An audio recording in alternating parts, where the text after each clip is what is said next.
Mindful eating and good food hygiene are both really important factors when it comes to your eating behaviors and also just how you generally feel. So, if you're someone that wants to eat in ways that lend to you feeling good, lend to you being able to enjoy certain foods without overeating them or feeling guilty, if you want to improve your nutrition habits in general, if you're someone that you may go towards food or drink for comfort or for coping and you don't want to do that anymore, if you're someone that maybe your stomach hurts after you eat, then these are all going to be really, really beneficial for you. And we're going to go over a couple ways that you can start to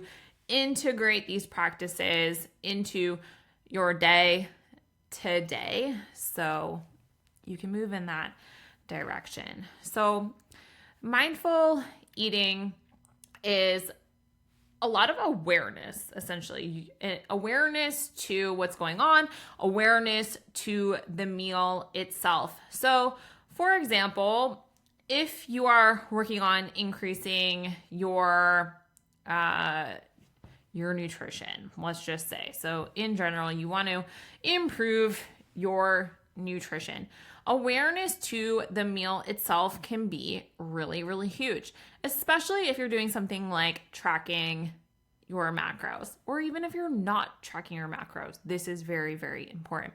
So looking at, hey, what does the meal include? What is the meal makeup? Do I have protein in this meal? Where is it coming from?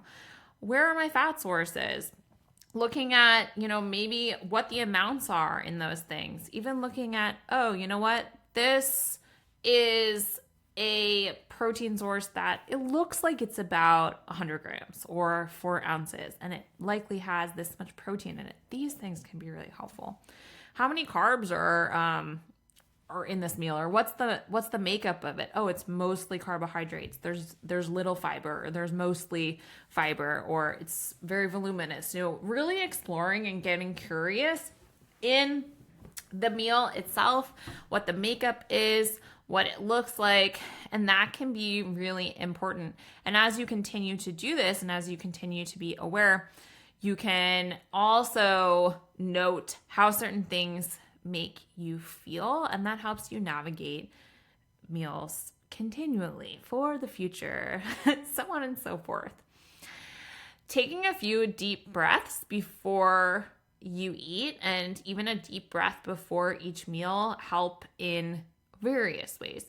So if you are someone that maybe goes directly towards food for coping, whether you know it or not, like high levels of stress, if you're feeling really sad or if you're feeling really happy or you're celebrating things, whatever, this helps you slow down so you can be in more of an intentional state.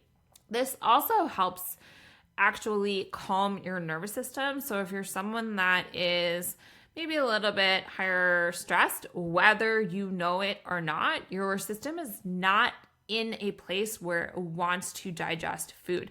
So if you're eating in this situation, then that can lend to you feeling like really bloated and really gross after you eat. So taking deep breaths actually puts you in a rest and digest state, which can help with your digestion. It helps put your body in it helps downregulate your body, so you're not in a stressed state. Sorry, words are hard for me today. Tuning in with how you're feeling before you start eating. Again, this can help a lot with people who are going towards food in emotional or stressful situations. Making note of any emotions or stresses, identifying them specifically, aiming to breathe in that situation then. And this may be a situation where if you are turning towards food and you're not actually feeling hungry, and you take a deep breath and you're realizing what you're doing, you're wanting to feel better in a hard situation, you identifying emotions, identifying maybe what certain stressors are, and then going towards something else could be really, really helpful in breaking this cycle for you. And when you're feeling okay, or you can enter into a meal a lot more mindfully and intentionally, even in certain situations like this, that's going to be freaking huge for you. Removing distractions as much as possible. We're not robots, and this is not the case. Like if you're a parent or you have a busier schedule, I get it. You're not going to be able to eat every single meal undistracted. Aim for removing distractions as much as possible. If you're eating a meal, you do not need to be scrolling TikTok or Instagram at the same time that you are eating a meal. Watching TV, this can be something, it's not necessarily bad. I eat meals in front of the TV often at night, to be honest. But I'm very intentional in the meal makeup before I go to sit in front of the TV. When you are distracted, you're not being mindful in your eating. So you're not necessarily tasting the foods. You're not necessarily like slowly eating. So when you remove distractions, it just brings you more mindfully into the food. And this is something to practice, especially if it is you're eating something that is maybe more calorie dense, maybe more of a quote unquote treat. Like if you're going to have a piece of cake, enjoy that cake, focus in on the cake. Eat it with thinking about how does this taste? What does this smell like? What are the things I really enjoy? Actually savoring each bite. This can be something that really lends to you cultivating your relationship with the foods or with food and yourself and creating better eating behaviors. Slowing down in general. So chewing your food, which this is appalling, honestly, I myself included. If you actually pause to think about how much you chew your food, because most of the time people are taking like 1 or 2 bites and then swallowing. So this does not feel great. Us actually chewing our food fully or entirely or even just more than we have been helps with digesting that food. Digestion starts in the mouth. So when we slow down and actually chew our food, it actually helps our gut a lot. And slowing down in general, like I had just mentioned, where you are paying more attention. You want to taste the food. You want to feel what the textures are. You want to, the smells. Putting your utensil down between bites can be really helpful here. Or if you're eating something with your hands, putting that down in between bites can be just a helpful cue here as well. So not only does this help your gut, it helps your digestive process. It maybe even helps you like actually absorb more vitamins and minerals from the food that you're eating. It also helps with eating behaviors, especially when things are a lot more tasty, or maybe you're trying to eat quote unquote healthier, and this can help you tune in better with flavors of different foods like fruit or vegetables or things like that. Check in with your fullness level during meals. This is especially helpful if you're going out to eat or you're not tracking, you're eating different foods, you're at someone's house, whatever it may be. Pause halfway through your meal. This is one cue that you could do. Think about how full you are. Ask yourself, am I still actually really hungry? Knowing what hunger and fullness feels like is something to explore. That is a spectrum. So, asking yourself, am I actually really hungry, or like, does this just taste very good and I want to eat more? If you are actually feeling hungry, then keep going. Pause again in a little bit. Note, you know what? I'm starting to feel full, so I'm going to take a break here. Reminding yourself that you can always go back for more later. You can always take the rest of that food home if you want, Or you know what? You can decide that if you don't want any more of it, then that's cool. You don't want any more of it.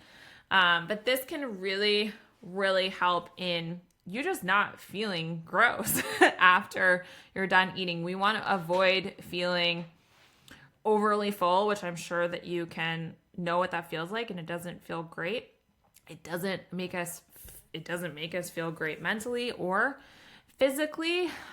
So being able to tune in with what your fullness cues are, what fullness level feels like to you, what hunger actually feels like, what hunger versus appetite feels like is really, really important and really, really beneficial. If you're not sure what fullness really feels like for you, or you're not sure of where you are on the spectrum, then just ask yourself this: if I eat more, if I have another bite, how will I feel?